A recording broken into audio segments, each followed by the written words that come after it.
Ticket po para sa farewell speech ni US President Barack Obama. Pinilahan na yan sa Chicago. Samantalang suspect sa Florida airport shooting incident, kinasuhan na. At 3 ang patay sa pagsabog naman sa Mogadishu sa Somalia.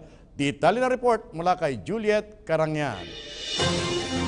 Sa kabila ng malamig na panahon, libong katao ang naghihintay at matyagang pumila para makakuha ng tiket upang saksihan ang farewell speech ni US President Barack Obama sa kanyang hometown sa Chicago sa Martes. Anila gusto nilang ipakita ang kanilang pagpapahalaga sa pinaka-final moment ng Pangulo ng Amerika.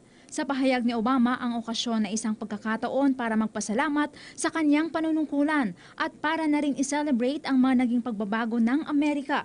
Pagkakataon na rin ito upang magbigay ng kanyang pananaw tungkol sa kanilang patutunguhan pagkatapos ng kanyang termino.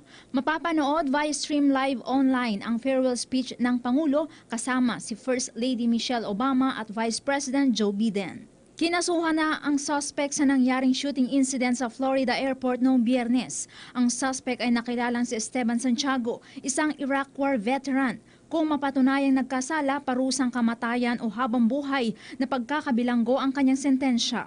5 katao ang namatay at 6 naman ang nasugatan dahil sa pag-atake na nagdulot ng kaguluhan sa Fort Lauderdale Airport. Ang gulong terorismo umano ang posibleng motibo ayon sa Federal Bureau of Investigation, pero hindi pa matukoy kung ano talaga ang dahilan kung bakit ginawa ang naturang pag-atake. 3 ang patay habang 17 ang sugatan sa nangyaring pagsabog sa isang restaurant sa Mogadishu. Ayon sa isang testigo, isang remote-controlled explosive device ang itinanim sa establishmento na pinaniniwalaang naging sanhi ng pagsabog.